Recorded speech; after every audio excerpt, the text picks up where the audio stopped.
ਕੇਂਦਰ ਵੱਲੋਂ ਪਾਸ ਖੇਤੀ ਕਾਨੂੰਨਾਂ ਵਿੱਚੋਂ ਇੱਕ ਕਾਨੂੰਨ ਨੂੰ ਨੋਟੀਫਾਈ ਕਰਨ ਵਾਲੀ ਦਿੱਲੀ ਦੀ ਅਰਵਿੰਦ ਕੇਜਰੀਵਾਲ ਸਰਕਾਰ ਕਿਸਾਨ ਅੰਦੋਲਨ ਦਰਮਿਆਨ ਆਪਣੀ ਸਿਆਸਤ ਦੇ ਗੁਣਾਗਣਿਤ ਤਹਿਤ ਪਲਟ ਦਰ ਪਲਟ ਪਲਟੀਆਂ ਮਾਰ ਰਹੀ ਹੈ ਅਤੇ ਵਿਧਾਨ ਸਭਾ ਵਿੱਚ ਇਨ੍ਹਾਂ ਕਾਨੂੰਨਾਂ ਦੀਆਂ ਕਾਪੀਆਂ ਪਾੜ ਦੇਣ ਨੂੰ ਵਿਰੋਧੀ ਧਿਰਾਂ ਉਹਨਾਂ ਦੀ ਸਿਆਸੀ ਨੌਟੰਕੀ ਦਾ ਚਰਮ ਦੱਸ ਰਹੀਆਂ ਹਨ। ਅਰਵਿੰਦ ਕੇਜਰੀਵਾਲ ਕਿਸਾਨਾਂ ਦਾ ਮਸੀਹਾ ਬਣਨ ਵਿੱਚ ਇਸ ਕਦਰ ਬੇਕਰਾਰ ਹੈ ਕਿ ਉਹ ਭੁੱਲ ਗਿਆ ਕਿ ਜਿਹੜੇ ਕਾਨੂੰਨਾਂ ਦੀਆਂ ਕਾਪੀਆਂ ਉਹ ਪਾੜ ਰਿਹਾ ਹੈ ਉਹਨਾਂ ਵਿੱਚੋਂ ਇੱਕ ਕਾਨੂੰਨ ਉਹ ਪਹਿਲਾਂ ਹੀ 23 ਨਵੰਬਰ ਨੂੰ ਆਪਣੇ ਵੱਲੋਂ ਨੋਟੀਫਾਈ ਕਰ ਚੁੱਕਾ ਹੈ। ਸਵਾਲਾਂ ਵਿੱਚ ਘਿਰੀ ਆਮ ਆਦਮੀ ਪਾਰਟੀ ਦੀ ਦਲੀਲ ਬੜੀ ਅਜੀਬ ਹੈ ਕਿ ਇਹ ਤਾਂ ਕੇਂਦਰ ਦੇ ਕਾਨੂੰਨ ਨੇ ਆਪੇ ਹੀ ਨੋਟੀਫਾਈ ਹੋ ਜਾਂਦੇ ਨੇ, ਸੂਬਾ ਸਰਕਾਰਾਂ ਕੋਲ ਇਹਨਾਂ ਕਾਨੂੰਨਾਂ ਨੂੰ ਰੋਕਣ ਦਾ ਕੋਈ ਅਖਤਿਆਰ ਹੀ ਨਹੀਂ। ਇਹ ਬਿਆਨ ਅਰਵਿੰਦ ਕੇਜਰੀਵਾਲ ਸਮੇਤ ਪੰਜਾਬ ਵਿਚਲੇ ਲਾਣੇ ਬਾਣੇ ਨੇ ਵੀ ਖੂਬ ਪ੍ਰਚਾਰਿਆ ਹੈ। ਜਦੋਂ ਪੰਜਾਬ ਸਮੇਤ ਰਾਜਸਥਾਨ ਤੇ ਛੱਤੀਸਗੜ੍ਹ ਗੈਰ ਬੀਜੇਪੀ ਸਰਕਾਰਾਂ ਨੇ ਆਪੋ ਆਪਣੀਆਂ ਵਿਧਾਨ ਸਭਾ ਵਿੱਚ ਕੇਂਦਰ ਦੇ ਕਾਨੂੰਨਾਂ ਨੂੰ ਰੱਦ ਕੀਤਾ ਤਾਂ ਉਸ ਵੇਲੇ ਕੇਜਰੀਵਾਲ ਆਪਣੀ ਹੀ ਡਫਲੀ ਵਜਾਉਂਦਾ ਰਿਹਾ। ਉਸ ਦੇ ਪੰਜਾਬ ਤੋਂ ਵਿਧਾਇਕਾਂ ਨੇ ਵਿਧਾਨ ਸਭਾ ਦੇ ਅੰਦਰ ਕਾਂਗਰਸ ਦਾ ਸਾਥ ਦਿੰਦਿਆਂ ਕਾਨੂੰਨਾਂ ਵਿਰੁੱਧ ਮਤਾ ਪਾਸ ਕੀਤਾ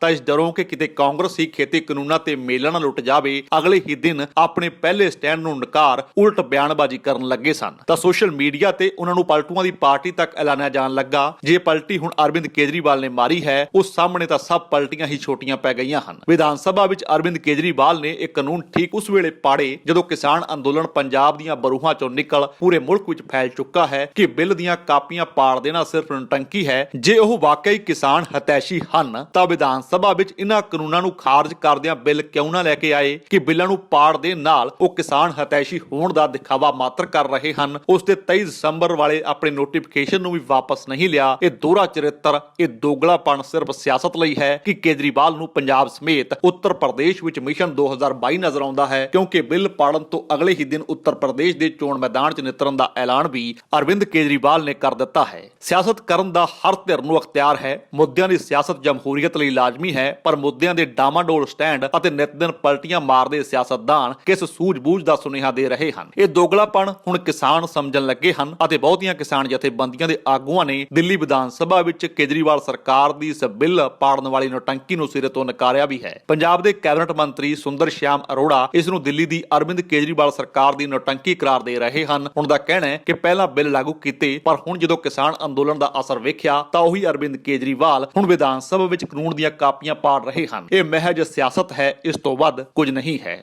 ਦੀ ਜਾਂ ਕੇਜਰੀਵਾਲ ਸਾਹਿਬ ਦੀ ਉਹਨਾਂ ਨੇ ਪਹਿਲਾਂ ਤੇ ਬਿੱਲ ਨੂੰ ਲਾਗੂ ਕਰ ਦਿੱਤਾ, ਇੱਕ ਬਿੱਲ ਨੂੰ ਉਹਨਾਂ ਚੋਂ, ਔਰ ਉਹਨਾਂ ਨੇ ਸਟੇਟਮੈਂਟ ਦਿੱਤੀ ਟੀਵੀ ਤੇ, ਤੁਹਾਡੇ ਚੈਨਲ ਰਾਹੀਂ ਵੀ ਸੁਣਿਆ ਕਿ ਉਹ ਕਹਿੰਦੇ ਸੈਂਟਰ ਗਵਰਨਮੈਂਟ ਦੇ ਕਾਨੂੰਨ ਨੇ, ਇਹਦੇ 'ਚ ਕੁਝ ਹੋ ਨਹੀਂ ਸਕਦਾ, ਲਾਗੂ ਕਰਨੇ ਪੈਣੇ ਨੇ। ਅੱਜ ਉਹ ਬਿੱਲ ਪਾੜ ਰਹੇ ਨੇ, ਉਹ ਕੀ ਦੱਸਣਾ ਚਾਹੁੰਦੇ ਲੋਕਾਂ ਨੂੰ? ਪੰਜਾਬ ਦੀ ਜਨਤਾ, ਦਿੱਲੀ ਦੀ ਸਾਰੇ ਜਿੰਨੇ ਵੀ ਲੋਕ ਆ, ਜਿੰਨੇ ਕਿਸਾਨ ਨੇ, ਚਾਹੇ ਉਹ ਯੂਪੀ ਦਾ ਕਿਤੇ ਦਾ, ਉਹ ਇਹਨਾਂ ਦੀ ਅਸਲੀਅਤ ਜਾਣ ਚੁੱਕਾ ਹੈ। ਇਹ ਡਰਾਮੇਬਾਜ਼ੀ ਕਰ ਰਹੇ ਨੇ।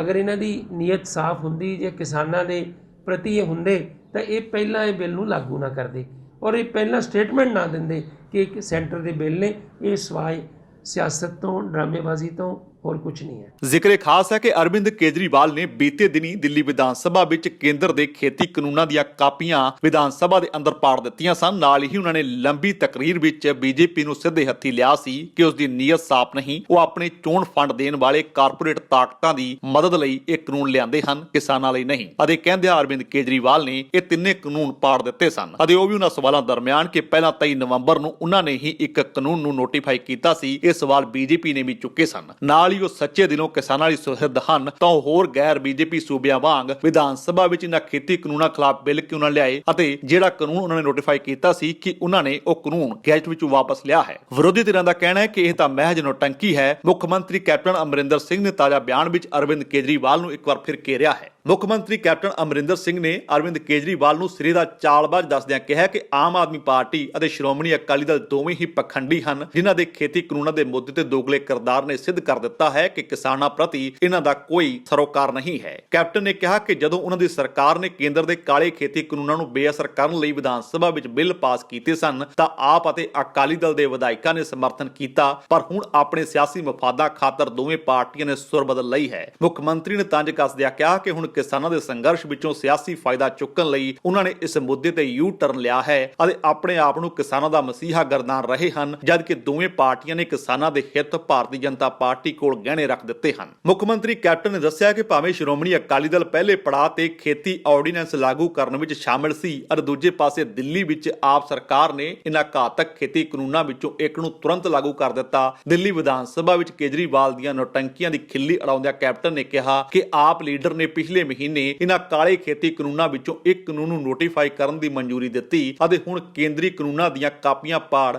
ਘਟੀਆ ਪੱਧਰ ਦੀ ਸਿਆਸਤ ਖੇਡੀ ਜਾ ਰਹੀ ਹੈ। ਕਿਸਾਨਾਂ ਦੇ ਮੁੱਦੇ ਤੇ ਆਪ ਦੇ ਦੋਹਰੇ ਮਾਪਦੰਡ ਲਈ ਆਪ ਦੀ ਆਲੋਚਨਾ ਕਰਦਿਆਂ ਕਿਹਾ ਕਿ ਇਸ ਤੋਂ ਪਤਾ ਲੱਗਦਾ ਹੈ ਕਿ ਕੇਜਰੀਵਾਲ ਅਤੇ ਆਮ ਆਦਮੀ ਪਾਰਟੀ ਦਾ ਬਾਹਰੀ ਕਿਰਦਾਰ ਲੋਕਾਂ ਵਿੱਚ ਕੁਝ ਹੋਰ ਹੈ ਅਤੇ ਅੰਦਰ ਪੂਰੀ ਤਰ੍ਹਾਂ ਮਾੜੇ ਇਰਾਦੇ ਪਾਲ ਰੱਖੇ ਹਨ।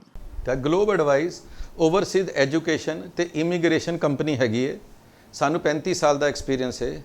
ਅਸੀਂ ਬੱਚਿਆਂ ਨੂੰ ਉਹਨਾਂ ਦੇ ਪ੍ਰੋਗਰਾਮ ਸਿਲੈਕਸ਼ਨ ਤੇ ਸਕਾਲਰਸ਼ਿਪਸ ਵਿੱਚ ਹੈਲਪ ਕਰਨੇ ਆ। ਅਸੀਂ ਬੱਚਿਆਂ ਨੂੰ ਅਪ ਟੂ 50 ਲੱਖ ਤੱਕ ਸਕਾਲਰਸ਼ਿਪਸ ਲੈ ਕੇ ਦਿੱਤੀਆਂ ਹੋਈਆਂ ਨੇ।